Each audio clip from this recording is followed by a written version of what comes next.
Hello, hello, hello, hello sa inyong lahat. Magandang araw, everyone. And nandito na naman ang inyong napakagandang katsukaran. Tanggapin nyo na maganda talaga ako.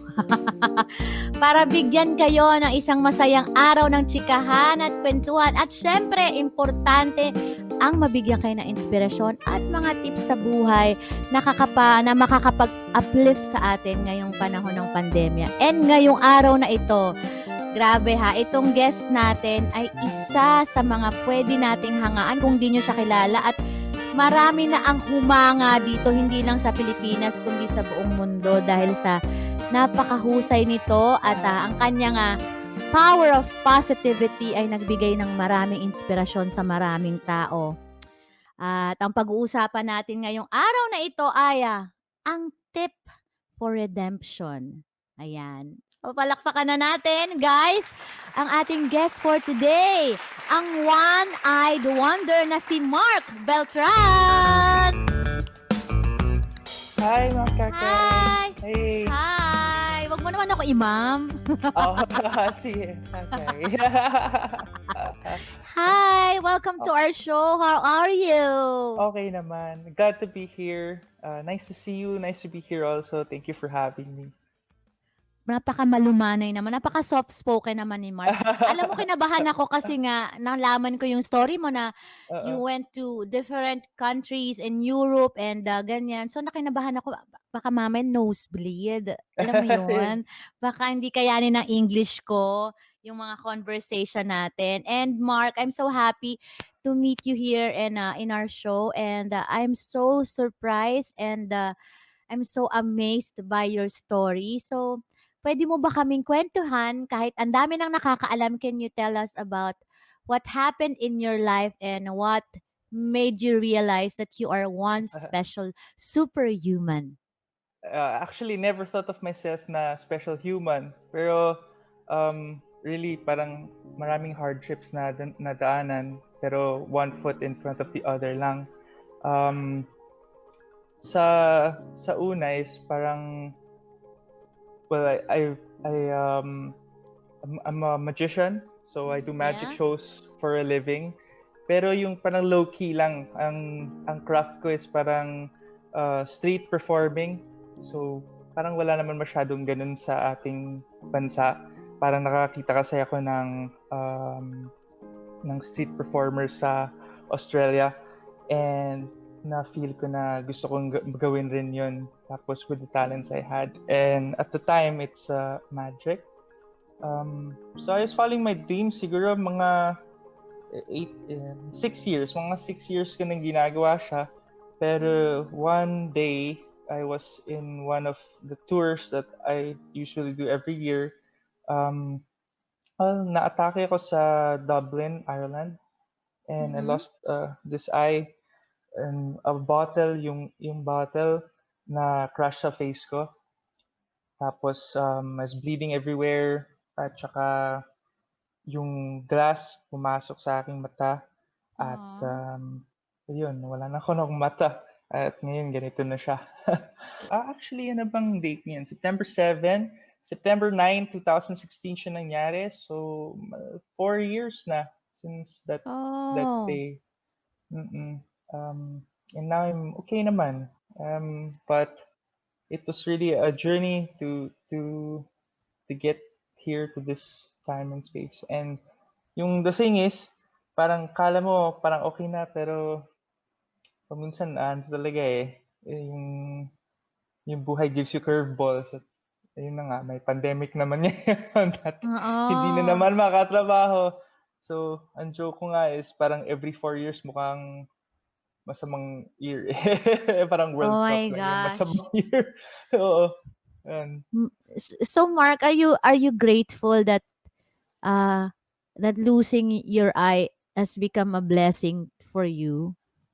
Do you consider it as a lesson or a blessing? Yeah, well, it's still hard to come to terms with it. To be Yeah. honest, like of course I miss yung two-eyed person, normal, Yeah. ganyan. Pero, parang it is what it is, Like, Yeah. just keep on moving forward. Tsaka, yung best parang vengeance ko na dun sa guy na umatake sa akin is to have yung the best life that I can have. Tapos Yeah. I'm grateful for, well, parang I don't think about it that way anymore, that it was better off that I'm dead rather than yung parang I have to continue to live again, parang ganyan. I don't feel that way anymore. I'm grateful for yung the life that I have, at saka that I have a second chance. So Yeah. since parang second life ko na, parang I try to make my best life na talaga. Grabe yung experience mo, from going places to places everywhere. Tapos nangyari pa bigla yung accident na 'yan, and you were just really picking up, 'di ba, nung nangyari 'yan medyo At okay yung, career mo, meron ka ng mga ganito, and yung magic mo na mga shows at nagpi-pick up na, gumaganda na, and then, that happened, you lost your sight, you lost your eyes. So, nabasa ko lang na, you got into a depression because of that. Paano ka bumangon from that black hole? Ano yung oo, mabibigay mong payo sa mga nanonood sa'tin ngayon na I'm sure this pandemic gave us so much, grabe, solid na anxiety, depression, and all. Sabi nga nila, I think para sa'kin, sasabihin ko lang 'to, ayaw na maniwala ng tao sa positivity. Most of the people right now, like millennials, they call it blind positivity na, pero I don't think it's positivity is never blind. It's just your mindset, eh. It's just your mindset. Ang problema lang, kung yan ang mindset mo, you cannot pass it sa ibang tao if their minds and yung puso nila ay sarado with it. So you cannot mm, do anything. So I dahil agree. ang dami na nangyayaring ganito, Mark, can you share us any tip kung paano mo nilampasan yan, yung nangyari sa'yo Oo, na ganyan?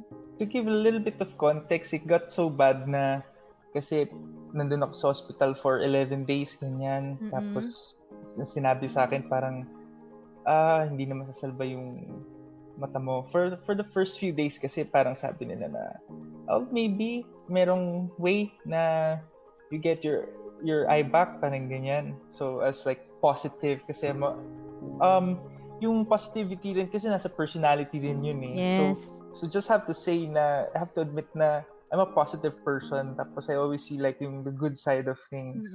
Mm. Tapos nung nangyari sa akin 'to, wala akong makita.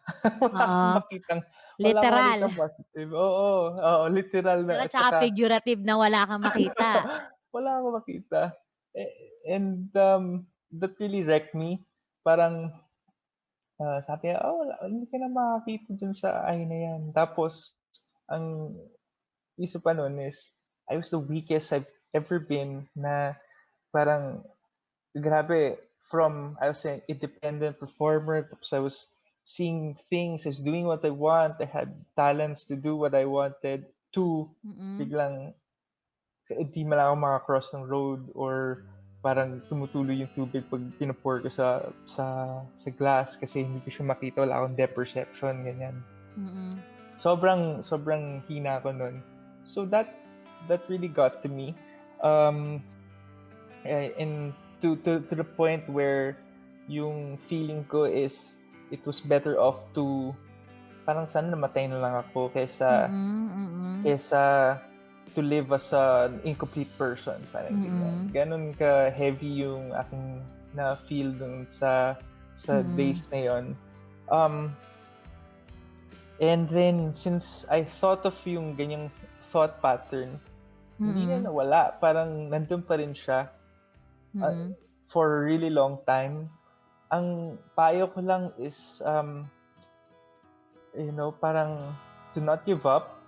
Very important na parang yung ano naman tayo, malakas naman tayo talaga sa loob. Parang if you start yung giving up, parang just do your best tsaka don't give up.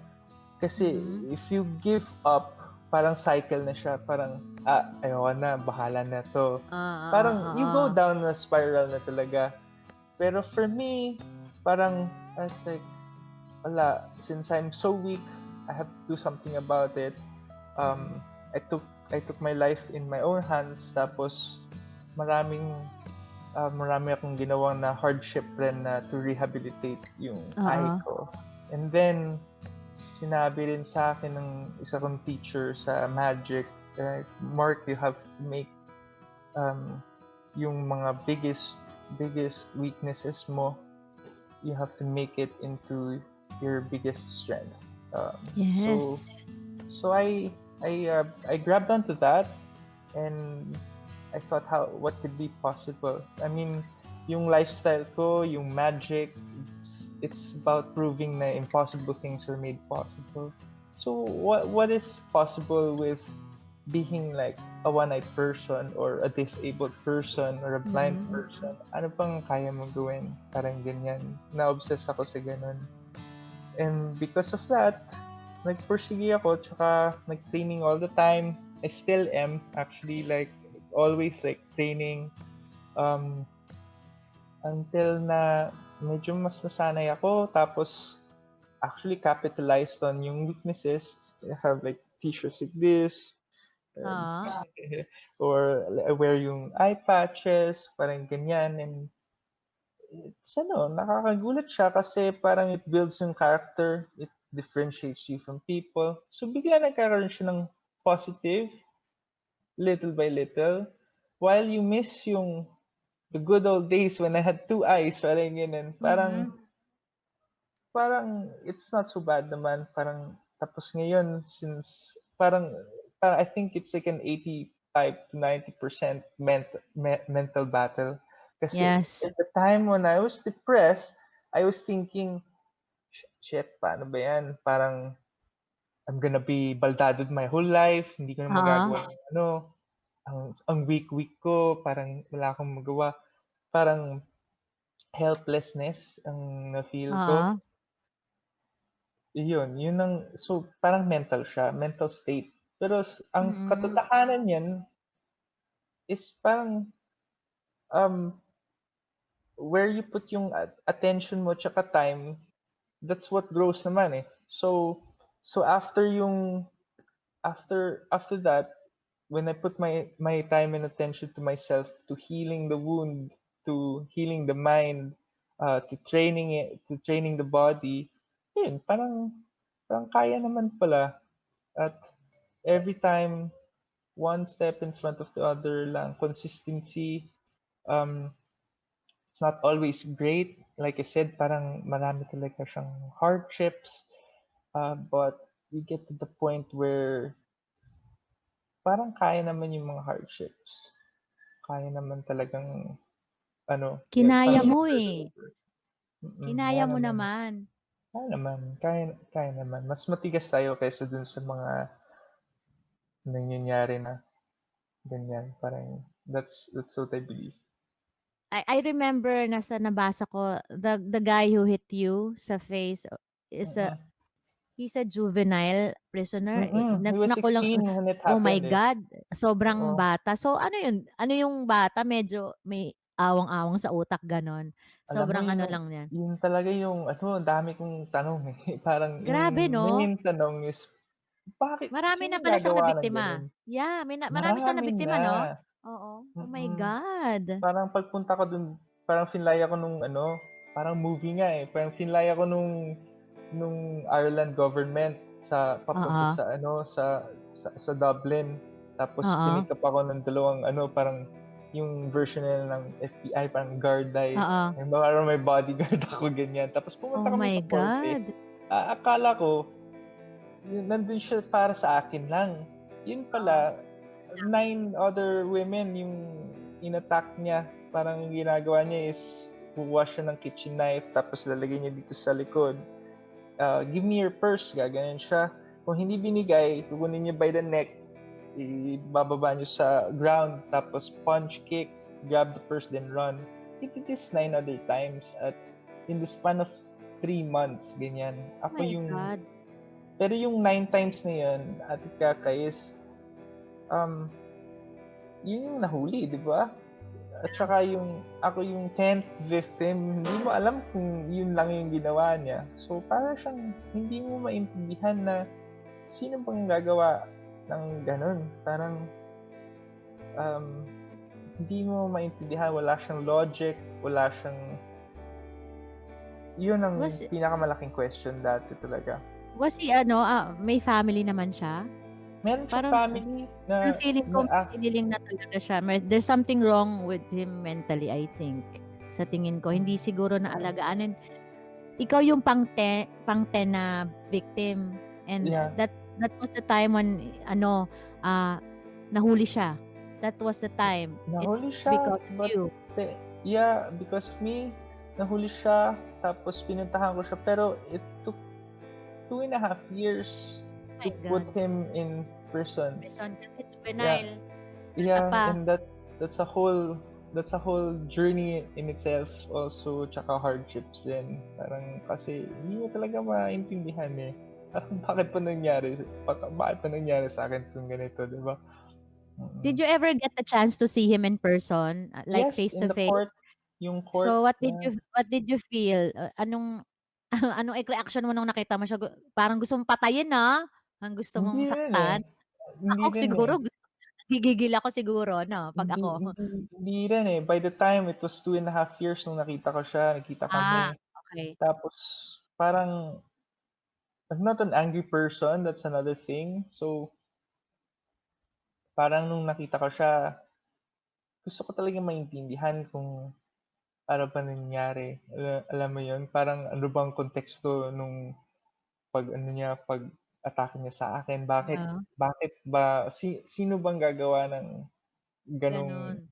oo, Kaya din siguro you were given the chance to live again kasi you're such a good person, forgiving, ganyan. Kaya siguro and yeah, sana paglabas nung taong yun, nung bata, sana magbago na siya kasi grabe 9 and then ikaw 10 tapos wala lang. Ginagawa mm. niya lang parang wala lang, parang, "Huy." Parang gano'n Grabe lang 'no? and, Yeah. oo, oo, sobrang grabe. Pero mas grabe ka. Mas grabe ka yung pinagdaanan mo and how you handled it and, how have you forgiven him? Have you forgiven what he did? I don't know, I don't think so. Parang parang till this day, parang I still don't get it, pero I accept Yeah? it. Yeah. That's one There's good thing parang kasi ang hirap i-accept, kasi pero hindi ka mm, makakapag-move on, hindi ka magiging ganyan yun, ka-strong if you haven't accepted it mm, already, 'di ba?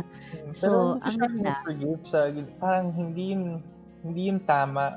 Parang Mm, there's nothing to forgive, it's an evil act, parang ganyan. Tsaka dapat hindi niya ginagawa, mali talaga. So don't forgive him for that. Pero na-accept ko na may mga taong gumagawa ng gano'n. gano'n at parang evil happens in the world. At saka, yun nga, parang maraming inosenteng na napapahamak pero katotohanan talaga na nasa loob siya ng ating world, parang ganyan. Para sa'kin, as I listen to you, para sa'kin feeling ko na forgive mo na siya but yung talagang yun lang, forgiven period, not like you're gonna talk to him or you're gonna alam mo yon. Meron kasi mga taong gano'n, na accepted na nila but siguro mga nasa 70 or 80% in your heart you have forgiven that person, pero period lang yon. Kasi merong ibang tao na kasi nagfo-forgive and they give them another chance and they pray for them. Siguro sa'yo nandun ka lang sa period but it's a Mm. good sign of, showing that you're really a good person and, Thanks, thanks. nakakatuwa I you're try. not an angry person. Ako mananakit talaga ako, talagang pagka ganyan mananakit talaga ako. Na-inspire na yung mga ibang mga tao na marinig yung kuwento mo and how you handle it with, such grace. I salute you for that. Oh my God, yung, producer natin parang humahagulgol na siya ngayon, oo, sa kuwento mo and, sa inspiration na binibigay mo. And Mark, sabi mo nga nandito ka sa Philippines, ilang buwan na, 4 months na ba since pandemic? Almost, almost. You Hindi went home? actually yung plano ko for this year, plano ko kasi parang um yung parang outlet ko rin yung magic. So I was Yeah? developing a new trick na it involved yung parang meron akong whip, yung Oo. bull whip. I don't know how else to explain. My bull whip, tapos ilalagay sa helmet sa ibang tao, tapos may balloon dun sa taas ng head niya, tapos ipop-pop ko siya. Yung parang ganyan. Ay. Oo, parang outlet ko na rin siya, parang ginamit ko na rin kasi sinasabi sa akin ng doktor na wala daw akong depth perception, wala akong scope of vision dahil isa na lang Oo. mata ko. Pero So, para wala sa kang mga peripheral vision dito, 'di ba? Oo. pero sa mga audiences, ipo-pop ko yung parang yung balloon na yun or something. Tapos there's a magic thing that will happen. Just have to see it sometimes siguro. I was about to work on that. Parang keeps me going kasi I wanted to inspire people through yung story plus yung magic. Um, and the thing that I do with one person at a time in on the street, parang ganyan. So this is the show that I was making. Pero it wasn't Hmm. possible kasi yung parang excited nga ako kasi usually sa Australia ako nagpa-practice. Parang Hmm. dun talaga parang raw street, walang festival, walang anything. Mm. It's Oo. just you stop people tapos you try to do the tricks and you try to get Yeah. better. So I was so excited to do that, but yun nga, the pandemic happened and bago na naman bago na naman problema kasi mas Magpahinga ka daw mga sabi ni Lord. Sabi ni Lord mag-pause daw muna tayo sa madaming mga pinagkakabisihan natin. Kaya siguro ayan, may pandemic. At least you're healthy, you're okay, yeah, wala ka yeah, namang sakit or anything yeah. and, so after pandemic, are you going back to ano, to Australia? You know what? Ate, okay, I'm not planning anything at this moment. Yeah, okay. Kasi Oo. parang I found na parang if you start planning stuff then it doesn't go through, that's when you feel kind of bad. Parang which happened to me. Yeah. So parang hindi na ako magplano, ano na lang tayo, focus tayo sa pagaling. Um, Oo.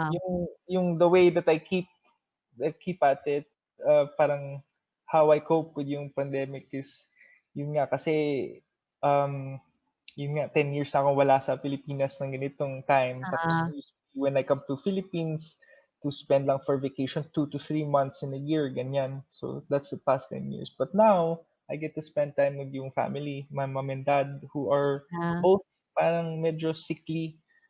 So parang ano sila, risk, parang Yeah. anong High tawag risk dun, sila ngayon. high risk sila, 70 na sila, tsaka yung isa 67. So high Ay, risk sila. Mm. seniors na talaga sila. Tapos yung dad ko is, may sakit, wala siyang kidney, so he does Oh. dialysis 3 times a week. And tapos my mom is just, she had a stroke it's really like, yung parang akala mo tapos na yung parang hardships ng buhay mo, pero hindi pala, it just keeps coming, you know? And then it's up to you to take yung responsibility in yourself to get that mental fortitude na I'm gonna fight against it at saka we're gonna be prepared, we're gonna do the best we can, parang ganyan. Yeah. Ang dami nating natutunan kay Mark. You're such an inspiration. Thank you so much for, Thank thank you so being much with me also. today. Oh my gosh. I hope I can watch you do your magic and, Yeah. um, uh, may mga shows ka ba online like, how they can follow you? Do you have an Instagram? Do you I have have a social I media have an accounts that Instagram they can account. follow you? Yeah. Ayan. At Magic Mark Show, at Magic_Mark_show. Yeah. Yes. Yeah, you can How about follow me Facebook there. or, do you have a website or It's the something? same. It's all magicmarkshow.com is the website as well. I hope I can watch you, mapanood namin ang yung magic show kasi sobrang amazed na amazed din ako sa magic. As in, Yeah. ay nakakatuwa kasi hindi ko ma-explain ano, paano ginagawa pero alam mo yon kahit may scientific side yon tsaka may technical side pero ako gusto ko maniwala dun sa magic lang. I wanna believe Yeah, the that's great. Ikaw ang favorite kong audience. That's oo, great. Yeah. ayokong isipin yung technical and ano, scientific side ng magic. I just wanna be entertained with that magic, salamangka, parang yung wow factor niya, ayoko, ayoko. Kaya that's why I don't watch na yung mga how magic Revealed. happens, ganyan. Yeah, yeah, I don't like.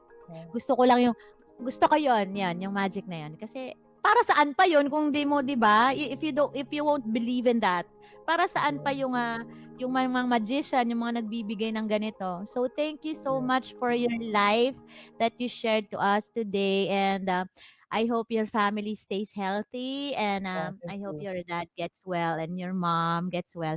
And you also. And I hope to meet you in person someday. Maybe. No? Someday, hopefully this thing is over and can go back to doing Yeah. your magic shows, sa mga live interviews, Yes, and ako manonood ako talaga niyan, promise. Invite mo ko, promise. I'll follow you on Instagram and para makita ko yung mga ano. Kasi nakakatuwa yun, it brings back yung childhood days mo na sobrang bilib na bilib ka sa magic, di ba? Ang sarap kaya manood ng magic, nakakatuwa. And God bless you and I hope you'll stay healthy. And thank you so much. So guys, alam niyo, yeah, inspire kayong lahat at hindi lang siya nakaka-inspire. Kamukha niya pa si Piolo Pascual and I'm sure yung mga nanonood sa atin ngayon kikiligin kayo kay Mark, 'di ba? Ayan, tatanungin natin siya, sabay-sabay natin tatanungin. Mark, how to be you po? Thank you guys. Until our next episode. Thank you so much. Bye.